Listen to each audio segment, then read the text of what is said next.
Hello friends, कैसे हो आप सब। उम्मीद करती हूँ कि आप सब लोग बहुत अच्छे होंगे। अन्नपूर्णा दिव्य चैनल में मैं दिव्या आप लोग का बहुत बहुत स्वागत करती हूँ। दोस्तों, आज के वीडियो में हम लोग एक सास बहू की कहानी को सुनेंगे। उम्मीद है कि आप लोगों को जरूर पसंद आएगी। वीडियो थोड़ा सा भी पसंद आए तो वीडियो को लाइक कीजिएगा। चैनल पे पहली बार आए हैं तो चैनल को सब्सक्राइब कीजिएगा और कहानी पसंद आए तो अपने फ्रेंड्स एंड फैमिली के साथ ज़्यादा से ज़्यादा शेयर कीजिएगा। तो चलिए फिर शुरू करते हैं। सपना जैसे ही ससुराल आई, अभी बेचारी बैठी भी नहीं थी कि सपना की सास बोली, क्या दे दिया तेरी माँ ने आज तुझे।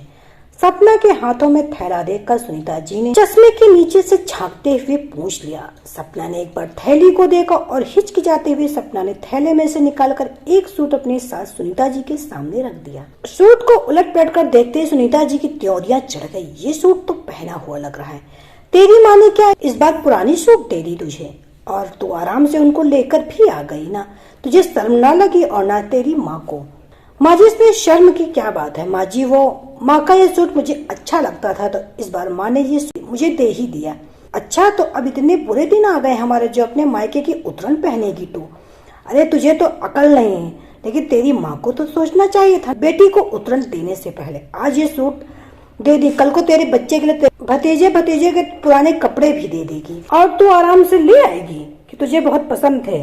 खबरदार ये जो उतरन दोबारा इस घर में लाई। कड़कते हुए सुनीता जी बोली, और इसको पहनना भी नहीं मेरे सामने, समझी। सपना सहम के रह गई। बात यह है कि आजकल सपना की माँ की तबीयत कुछ ठीक नहीं रही तो सपना पास में होने की वजह से रोज थोड़ी देर के लिए माँ से मिलने अपने मायके चली जाती थी। अब ऐसे समय में माँ और भाभी कुछ देना चाहती तो खुद ही मना कर देती थी। कहती, मैं तो सिर्फ माँ से मिलने आ जाती, इसलिए प्लीज आप लोग ये लेना देना मत किया करो। खुशी का माहौल है तो मुझे भी कुछ लेना अच्छा लगता है, लेकिन इस वक्त आप लोग पर बेवजह का बोझ डालना मुझे बिल्कुल अच्छा नहीं लगता। मुझे बहुत बुरा लगता है। बस मैं माँ के साथ ज्यादा वक्त गुजारना चाहती हूँ, दिन भर उनकी खिदमत करना चाहती हूँ और मुझे कुछ नहीं चाहिए। आज जब सपना अपने मायके माँ से मिलने गई तो माँ की अलमारी में टंगा बनारसी देखकर बोल उठी, माँ तुम्हारा ये सूट मुझे बहुत अच्छा लगता है। जब तुम इसे पहनती थी तो सच में बहुत सुंदर लगती थी। ये सूट आपको नानी ने दिया था ना माँ, बहुत ही प्यारा सूट है। तब सपना की माँ ने कहा, हाँ बेटा, लेकिन अब कहाँ मैं ये सूट पहनूंगी। तुझे पसंद है तो तू ले जा, मेरी निशानी समझकर, और तू पहनना। माँ की बात सुनकर सपना भावुक उठी। ऐसा क्यों बोल रही हो माँ, देखना तुम ठीक हो जाओगी। कहते हुए सपना अपनी माँ के गले से लगकर बिलख पड़ी। उसे भी अंदेशा था कि अब माँ ज्यादा दिन नहीं रहने वाली, क्योंकि माँ को कैंसर हो गया था और वो लास्ट स्टेज पे था। बहुत डॉक्टर को दिखाया, लेकिन सबका कहना यही था कि कोई फायदा नहीं ऑपरेशन, क्योंकि उम्र भी हो गई और लास्ट स्टेज पे ही है। तो बस आप लोग सेवा करें जितने दिन भी हैं। वापस आते वक्त माँ ने सपना के थैले में वो सूट डाल दिया, लेकिन जिस सूट को सपना माँ की निशानी समझ कर लाई थी वो उसकी सास को सिर्फ उतरन नजर आई थी और उन्होंने बिना सोचे समझे सपना की बेइज्जती कर दी। सपना का मन खिन्न हो गया था। उसने ठान लिया था कि वो अब कभी अपनी माँ की कोई चीजें लेकर घर नहीं आएगी। जहाँ सिर्फ पैसों का मोल है, भावनाओं का नहीं, वहाँ कुछ लाने का कोई फायदा नहीं। कुछ दिनों बाद ही सपना की माँ चल बसी। पूरे परिवार में शोक का माहौल था। सपना भी 13वीं तक अपने मायके में ही थी। 13वीं के दिन सपना के पति और सास ससुर भी सपना के मायके गए थे। सारा काम निपटने के बाद सपना जब विदा होकर वापस ससुराल जाने लगी तो सपना की भाभी माँ की अलमारी से निकालकर माँ के जेवर सपना को देते हुए बोली, दीदी, माँ ने कहा था कि आपको ये दे दूं। आप इस घर की बेटी हैं, इसलिए आपका हक भी तो बनता है। माँ ने मुझे भी दिया और कुछ जेवर आपके लिए भी रखे थे। दीदी, आप इसको अपने साथ लेके जाओ। सपना की आंखें छलक आई। खुद को संयत करते हुए बोली, नहीं भाभी, माँ नहीं तो क्या हुआ, अब आप सबसे ही मेरा मायका, आप सब तो मेरे साथ हो, तो मुझे फिर किसी निशानी की क्या जरूरत।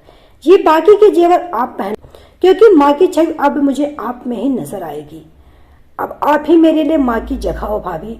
इसको आप पहनोगी तो मुझे आप में माँ दिखेंगी। कहते हुए सपना ने वे जेवर अपनी भाभी के हाथों में रख दिए। पास खड़ी सपना की सास और पति भी देख रहे थे, लेकिन कुछ कह नहीं पाए। सास को तो सपना पर बहुत गुस्सा आ रहा था। घर आते ही सपना की सास बिफर पड़ी। भला इस वक्त भी कोई मना करता है लेने से। इस वक्त तो बेटियों को देने से माँ की आत्मा को शांति मिलती है। जब वे मन से दे तो क्या जरूरत थी मना करने की। बाकी के सारे गहने तो उस भाभी पास ही तो रहने थे, तो अपना हिस्सा ले लेती, कभी न कभी तो काम आ ही जाता। लेकिन तुम बड़ी दानी निकली, उसको भी दान कराई। सास की बात सुनकर आज सपना के मन का दर्द शब्द बनकर होठों से निकल पड़े। क्यों माँ जी, मैं भला माँ की उतरन इस घर में कैसे लाती। आप ही ने तो कहा था कि आइंदा कभी मायके से उतरन लेकर मत आना। वो सूट तो माँ ने मुश्किल से 2-4 बार ही पहना था, लेकिन वो जेवर तो माँ हमेशा पहने रखती थी। फिर वे उतरे हुए जेवर में कैसे ले आती माँ जी? आप अपनी कही बात भूल गई माँ जी, लेकिन मुझे आपकी कही हर बात याद है और मैंने आपकी ही बात का मान रखा कि कहीं दोबारा से आपको बुरा ना लगे। मैं फिर से अपनी माँ की उतरन ले आई। बोलकर आंखों में आंसू ले सपना अपने कमरे की तरफ बढ़ गई और सास निरुत्तर सी देखती रह गई, लेकिन मन ही मन बड़बड़ाती हुई, भला गहने भी कभी उतरन होते हैं? मुझे क्या, खुद ही अपने पैरों पे कुल्हाड़ी मारी तो मारी, बेवकूफ कहीं की, बड़ी दानी बनी, बाद में खुद पछताई जब भाभी भाई नहीं पूछेंगे। मुझे क्या, सपना की सास बड़बड़ाती रही, लेकिन सपना को अपने किए पे पछतावा नहीं हो रहा था, बल्कि वो खुश थी, क्योंकि भाभी में भी उसकी माँ की छड़ी ही दिखती थी और माँ बाप के बाद तो मायका भाई और भाभी से ही होता है। तो दोस्तों, ये कहानी आप लोग को कैसी लगी हमें कमेंट करके जरूर बताइएगा। उम्मीद है कि जरूर पसंद आई होगी। वीडियो थोड़ा सा भी पसंद आए तो वीडियो को लाइक कीजिएगा। चैनल पे पहली बार विजिट कर रहे हैं तो मेरे अन्नपूर्णा दिव्य चैनल को सब्सक्राइब कीजिएगा और इस वीडियो को ज्यादा से ज्यादा अपने फ्रेंड्स एंड फैमिली के साथ शेयर कीजिएगा, ताकि ये रोचक कहानी उन तक भी पहुंच जाए शेयर के माध्यम से। तो चलिए फिर मिलते हैं नई सास बहू कहानी के साथ नए वीडियो में। तब तक के लिए bye bye. Subscribe now and press the bell icon. Never miss an update.